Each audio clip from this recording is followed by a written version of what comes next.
विठुरायाच्या भक्तांसाठी एक खुशखबर आहे। Online pass शिवाय आता दर्शन घेता येणार आहे। मात्र ज्येष्ठ नागरिकांना दर्शनावर बंदी असणार आहे।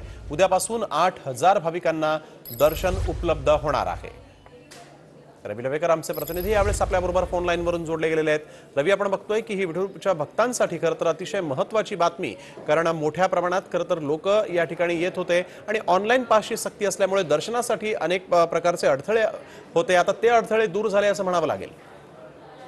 हो, बरोबर आहे की खरं तर आज सकाळीच आपण टीव्हीने बातमी दाखवली होती की जे भाविक ऑनलाईन करून दर्शनाला येत असतात, मात्र ज्या भाविकांना ऑनलाईन मिळालेलं नसतं ते भाविक मात्र पंढरपुरात नामदेव पायऱ्यात दर्शन घेऊन जात असतात। मात्र अशा भाविकांकरता देखील आता मंदिर समितीनं आज निर्णय घेतलेला आहे की आपलं आधार कार्ड दाखवलं तर त्या भाविकाला देखील ऑनलाईन पास नसताना देखील आता दर्शन मिळणार आहे।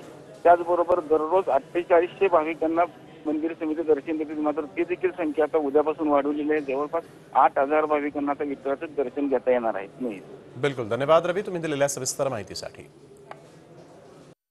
वेळ संध्याकाळी 7ची।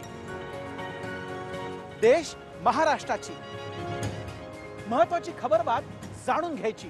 देश आणि महाराष्ट्राच्या मोठ्या बातम्यांचं बुलेटिन देश महाराष्ट्र रोज संध्याकाळी 7 वाजता।